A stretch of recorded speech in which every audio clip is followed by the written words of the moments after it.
राम लक्ष्मण और सिया जी गंगा जी के समीप आए। चतुर केवट नाव 10-20 कदम गंगा जी के बीच में। प्रभु ने कहा ऐसा क्या है भाई, यह तो उस पार ना होती या इस पार ना होती, बीच में लगा। नाव लाओ ना किनारे। नहीं प्रभु मैं नहीं आऊंगा। भाई क्यों? प्रभु हमने आपका रहस्य जान लिया है। तो तूने क्या रहस्य जान लिया मेरा? प्रभु तुम्हारे सांवले चरणों में बड़ा जादू है। ऋषि मुनियों से सुना है, अपने निषाद राज से भी सुना है, और नगर के लोग भी कह रहे थे। तो आपके चरणों में, चरण रज में बड़ा जादू है। नहीं क्या जादू है? सुना है गौतम ऋषि की पत्नी जो शिला रूप में थी, आपका चरण स्पर्श हुआ, सुंदर नारी बन गई। प्रभु शिला नारी बन गई तो काठ को नारी बनने में कितना दिन लगेगा? वैसे ही लड़का बच्चा से घर में हम उसके पालन पोषण में परेशान है, और अगर नाव जिससे पालन पोषण करते वो भी नारी बन गई तो समस्या और बढ़ जाएगी। ना ना, हम तो नाव नजदीक लाने वाले नहीं, मेरे और कोई धंधा नहीं, कोई व्यापार नहीं, ये गंगा पार करता रहता हूँ, जो कुछ मिल जाता है परिवार चलाता हूँ। ये नाव भी स्त्री बन गई तो खर्चा डबल बढ़ जाएगा, व्यापार बंद हो जाएगा, ये नहीं हो सकता। प्रभु ने कहा कि तो तुम कैसे राजी होगे? पार तो तुम्हें करना ही होगा, क्योंकि दूसरी नाव यहां दिखाई नहीं दे रही। एक बात है प्रभु, अगर आप पार ही वास्तविक जाना चाहते हो, देख लो जो भाव समुद्र से पार करने वाले हैं उनसे केवल, अगर पार ही जाना चाहते हो तो एक बार हमें चरणों को धोने का अवसर दीजिए। मैं धो के देख लूंगा कि कहीं इसमें वो जादू काम तो नहीं कर रहा। मैं जल लाऊं कठोते हुए, चरण धोऊंगा। अगर कठोता स्त्री बन गया तो कोई घाटा नहीं होगा, क्योंकि नाव हमारी सुरक्षित रहेगी, आने जाने से वो मिलता रहेगा और परिवार चलता है। अगर कठोता स्त्री नहीं बना और हमने चरण धो लिया, फिर नाव में बैठा लेंगे कि वो केवल शिला ही नारी बन सकती, कठोर एक काठ जो है नारी नहीं। भगवान बहुत मुस्कुराए कि यार बड़ा विनोदी है केवल। लक्ष्मण जी ने रोष दृष्टि, संभाल के बात कर, मानो नेत्रों ही नेत्रों में डांट रहे हो, संभाल के बात कर। इशारा की लक्ष्मण जी तरफ, अब डरने वाले नहीं हैं हम, ठीक है मार दो चलेगा। मैं कसम खा के कहता हूं महाराज, जब तक चरण नहीं धुलवाओगे पार नहीं करूंगा। और ये लखन लाल जी मारना चाहते हो ना, मारो मारो, मेरा सौभाग्य है। इसमें क्या सौभाग्य है? जब मारेंगे तुम्हें तो सौभाग्य क्या होगा पता है तुम्हें? कहां मर रहा हूं? गंगा जी में, सीधे गंगा जी में। मार कौन रहा है? राम जी का भाई लखन। अपराध क्या है? केवल चरण पखारना चाहता है। साक्षी कौन है? स्वयं राम जी। मारो मारो, हमें कोई परवाह।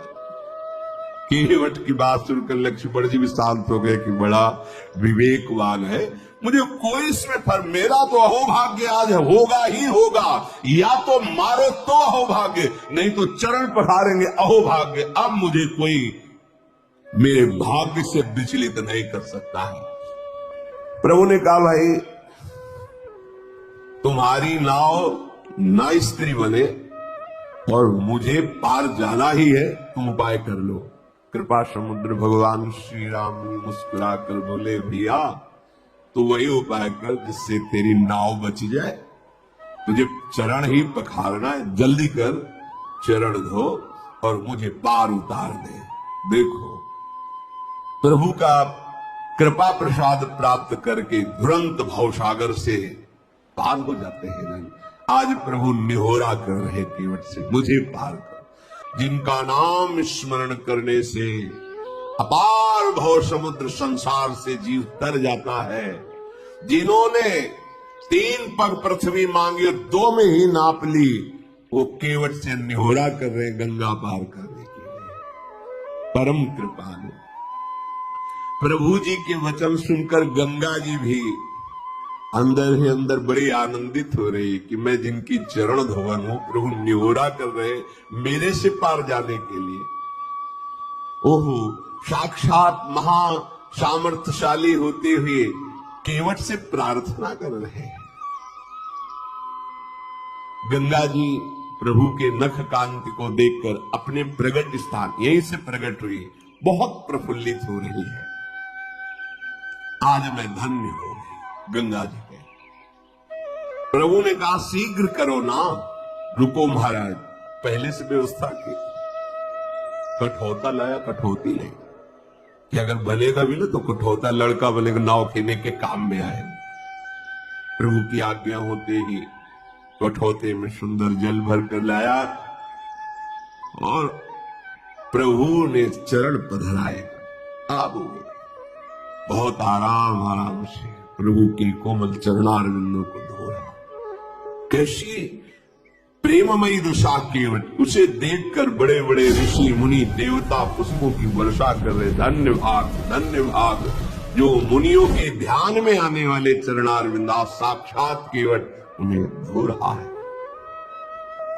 चरण कमल धोता जा रहा, हृदय आनंद से लबालब भरा है, रोमांच हो रहा है। प्रभु ने कहा शीघ्र करो, उसको तो सुध ही भूल जाती, चरण पकड़ करके फिर धोती। प्रभु ने कहा जल्दी करो, मुझे पार जाना है। अपने वस्त्र से भी प्रभु के चरण पहुंचे। अहो भाग, ये जो चरणोदक है पान किया। चरणोदक प्रभु का पान करते ही जितने उसके पितर थे सब भगवत प्राप्त हो गए। पितर लोक में जितने पितर थे सब भगवत प्राप्त हो गए। जो उसका पूरा परिवार था उसका भगवत प्राप्ति निश्चित, जैसे पास बन गया हो। आप पूरा परिवार पितर सब भगवत धाम की वश, सब परम पद के अधिकारी। इसीलिए ये नहीं सोचना चाहिए कि हमारे परिवार का क्या होगा।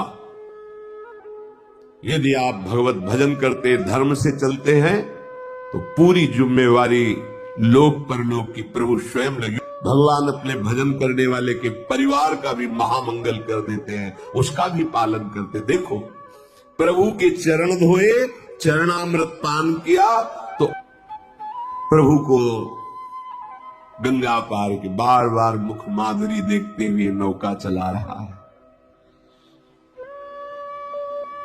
जब पार हुए तो लखनलाल जी, सियाजू, रामजू उतर करके गंगा जी की रेती में खड़े हुए बार बार हाथ जोड़ता है, मुखारविंद की तरफ देखता है, साष्टांग दंडवत होता, फिर खड़ा होता, फिर देखता है, फिर साष्टांग दंडवत। भगवान को ऐसा लगा कि शायद कुछ उतराई नहीं दी है, इसलिए ज्यादा दंडवत हो रही क्या। सब कुछ जैसा प्रभु को लग रहा है कि देना चाहिए उतराई, इसको तो कुछ दिया नहीं। देखो हमारे प्रभु का स्वभाव देखो, सब कुछ दे दिया पर क्या ऐसा कुछ है, इसको कुछ दिया नहीं। इसीलिए इनके समान केवल यही है। उसको परम पद, उसके परिवार को परम पद, उसके पितरों को परम पद, देवता ऋषि मुनि केवट की प्रशंसा करके पुष्प बरसा रहे, जगत बंदनी बना दिया। और प्रभु को सब कुछ क्या है, इसको तो अभी कुछ दिया नहीं है। प्रभु के हृदय की बात जानने वाली सियाजू ने अपनी अंगूठी उतारी जो मणि जटित थी, कहा प्रभु दे दीजिए।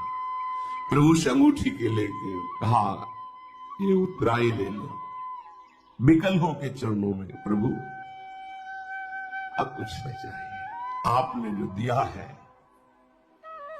बहुत जन्म जन्म से मेहनत करता रहा, जन्म जन्म न जाने किस योनि में गया, क्या क्या कर्म किए। नाथ आज हमें पूरी मंजूरी मिल गई। क्या पूरी मंजूरी क्या है? आपके चरणारविंद का स्पर्श, आपके चरणों की सेवा और आपके चरणों का प्रेम। अब नाथ मुझे कुछ, अब मैं तृप्त हो गया हूं, अब कृतकृत्य हो गया हूं, अब कोई चाह नहीं रह गई है। नाथ आपको पा लिया तो आज सब कुछ पा लिया, अब कुछ पाना बाकी नहीं रहा। मेरे दोष, मेरे दुख, मेरी दरिद्रता सब नष्ट हो गई। आपके चरणों का स्पर्श करते ही मेरे हृदय में जो परमानंद, अब इससे बढ़कर कोई भेंट नहीं है। दीनदयाल आप कृपा कीजिए, अब मुझे कुछ देकर ऐसी बात, अब मुझे कुछ नहीं चाहिए। प्रभु बार बार करे कि ले लो ना, नहीं ठीक है, वो सब ठीक है, आप ले लो। जब केवट ने देखा बार बार प्रभु आज्ञा कर रहे, तो हाथ जोड़ के कहा, प्रभु अभी नहीं, जब आप लौट के आओगे ना वनवास पूरा करके, फिर आप जो देंगे मैं प्रसाद समझकर स्वीकार कर लूंगा। अभी तो नहीं प्रभु, अभी तो जो दिया है प्राप्त कर दिया। हे नाथ ध्यान दीजिए, बहुत प्रयास कर रहे हैं प्रभु लक्ष्मण जी, सिया जी, लेकिन केवट कुछ नहीं ले रहा। भगवान फिर दे रहे हैं। क्या ये मिलना बड़ा कठिन है। जाओ, तुम्हारे हृदय में प्रेम लक्षणा, अखंड भक्ति, अविरल भक्ति, ये दुर्लभ है, इससे बढ़कर कोई लाभ नहीं है। करुणा के धाम प्रभु अपने श्री चरणों का प्रेम प्रदान किया, महाप्रेम।